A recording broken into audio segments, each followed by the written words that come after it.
बनाए थे कि वो धीरे धीरे कम हो रहा था, तो उसी में कुछ और बूस्टर डोज की जरूरत थी। तो वो समय के हिसाब से जो विद्वान लोग थे कमेटी में, उन्होंने प्रावधान किया ऐसे। लेकिन एक वर्ग ऐसा है जो अपना प्रभुत्व बनाए रखना चाह रहा है, उसमें यदि आप जरा सी भी छेड़छाड़ करेंगे तो वो उसको बर्दाश्त नहीं है। तो सर, जब इतने फायदे हैं इस बिल के, तो कांग्रेस की सरकार तो सदियों से रही है, उस समय क्यों नहीं बिल पास कर पाई ये लोग? अरे कांग्रेस में भी तो इस तरह की सोच के लोग हैं कुछ। मतलब कांग्रेस की गलती थी? अरे क्यों नहीं, अरे कांग्रेस बिल्कुल साहब जो है नहीं, आप पूरी गलती नहीं ठहराएं। देखिए धीरे धीरे कांग्रेस ने कम किया अपने शासन में, इतनी विसंगतियां थी समाज में, धीरे धीरे कांग्रेस ने कम की हैं, लेकिन अभी भी कुछ बची रह गई हैं, तो उनको और कम करने की जरूरत है। तो ऐसे नहीं कि कांग्रेस ने कुछ नहीं किया, कांग्रेस ने बहुत कुछ किया इस देश को। यदि ये लोग 1947 में सरकार में आ गए होते तो हमारे संविधान का ये प्रारूप है, ये संविधान का प्रारूप नहीं होने देते। जय हिंद, सत श्री अकाल, आदाब। मेरा नाम है शादाब। जंतर मंतर पर बड़ा विरोध प्रदर्शन चल रहा है, और विरोध प्रदर्शन भी यूजीसी को लेकर चल रहा है। कांग्रेस लगातार विरोध प्रदर्शन कर रही है, कभी यूजीसी को लेकर के, कभी मनरेगा को लेकर के। तो हमारे साथ इन्हीं विषयों पर चर्चा करने के लिए मौजूद हैं कांग्रेस के नेता सुमति यादव जी। बहुत बहुत स्वागत है सर आपका। जी धन्यवाद। सुमति जी, लगातार विरोध प्रदर्शन चल रहा है आपकी पार्टी का, कभी जंतर मंतर पर चल रहा है, दिल्ली के कई स्थानों पर प्रदर्शन चल रहा है, तो चारों तरफ प्रदर्शन की राजनीति रह गई है क्या बस कांग्रेस की? देखिए ये बीजेपी कुछ अधिकार नहीं लोगों को देना चाहती। अभी पता नहीं कैसे भूले से इनके उसमें से कुछ निकल गया था, वो भी उन्होंने देते देते वापस ले लिया। तो आप ये मान लीजिए, देखिए प्रदर्शन तो करने पड़ेंगे। और रही बात कांग्रेस की, तो कांग्रेस ने देखिए right to education, right to information, right to work, right to food, कितना एम्पावर किया है भाई जनता को। लेकिन आप ये देखिए ये बीजेपी वाले क्या करना चाह रहे हैं, जो है क्या रहे हैं, इस देश को क्या बनाना चाह रहे हैं, इनकी मंशा देखिए आप। अरे भाई अब तर्क दिए जा रहे हैं ये कि उसका मिसयूज होता, तो इसका मतलब तो 302 के मर्डर में जो फांसी की सजा है उसे भी खत्म कर दो आप, कि उसमें मिसयूज होगा साहब। बलात्कार के केस में जो सजा है उसको आप खत्म कर दो। जो है ऐसे मनगढ़ंत तर्क गढ़ दिए जाते हैं भाई। जब हमारे यहाँ हिंदी में कहते हैं जब कर नहीं है तो डर नहीं है। आरोप तो गलत नहीं करेंगे तो आपको फिर क्यों डरना है। जो है आरोप तो ये भी है, इस कमेटी की जो अध्यक्षता कर रहे थे वो कांग्रेस के सांसद थे, जानबूझकर उन्होंने ये बिल गलत बनाया है जिससे कि सरकार की फजीहत हो। बिल कतई गलत नहीं था, बिल की मंशा समझिए आप। ये टीका टिप्पणी करने से पहले आप बिल की मंशा समझिए। वहां भेदभाव होता है, उसको कैसे रोका जाए।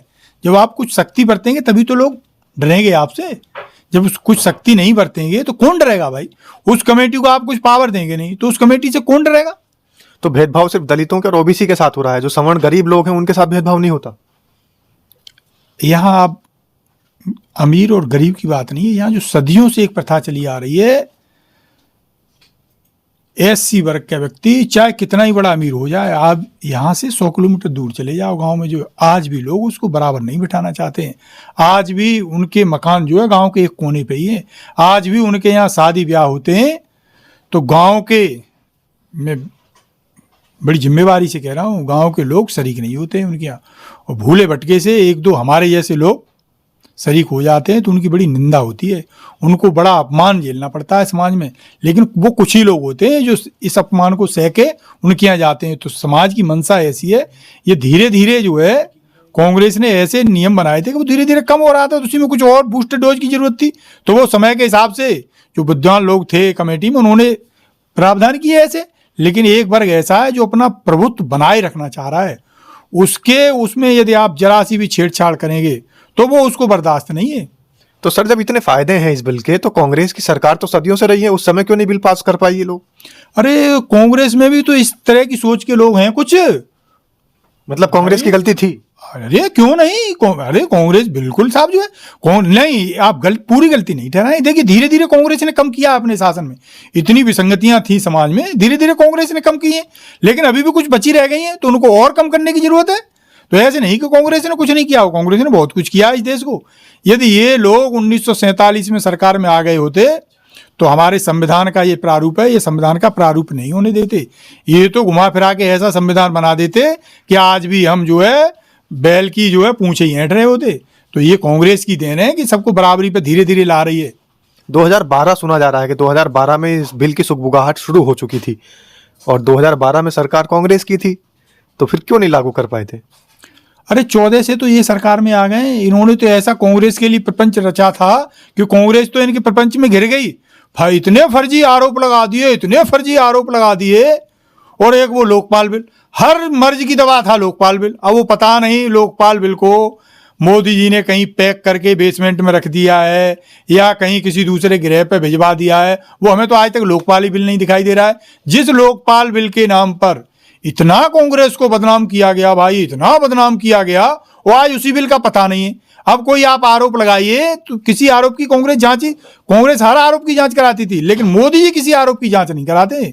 तो कांग्रेस पे आप ऐसे दाग चिपका नहीं सकते। नहीं, दाग नहीं चिपकाए जा रहे हैं। जब आप कह रहे हैं कि कांग्रेस इनके प्रपंच में फंस गई, अब जब कांग्रेस खुद फंस गई तो दूसरों को कैसे बाहर निकाल पाएगी जनता को? नहीं, गलती होने के बाद एहसास हो जाता है तो भाई बहुत बाहर तक निकाला है। इतना बड़ा जाति दलदल था, ये कांग्रेस ने ही तो खत्म किया है धीरे धीरे। बराबरी कांग्रेस ने ही तो धीरे धीरे लाने की कोशिश की है। अभी जो खाई रह गई है, एक बार आप आ जाने दीजिए मुख्यधारा में। मुख्यधारा में तो हमें एक बार शासन में आ जाने दीजिए आप। राहुल गांधी ने जो कह दिया ना, अक्षर से लागू होगा। तो सुमति यादव कह रहे हैं कि एक बार फिर से सत्ता में आ जाने दीजिए। तमाम जो गरीब परेशान हैं, मजलूम जो सड़कों पर उतरे हुए हैं, और ये जो प्रदर्शन चारों तरफ चल रहे हैं, इन सब का खात्मा होगा और सभी लोगों को न्याय मिलेगा। हालांकि इस पर आपकी क्या राय है, ये मायने रखता है, तो आप अपनी राय जरूर दीजिएगा। कमेंट के माध्यम से जरूर बताइएगा कि सुमति यादव की बातों से आप कितना सहमत है। बहुत बहुत धन्यवाद सर। जी शुक्रिया। जय भीम, जय बापू, जय संविधान।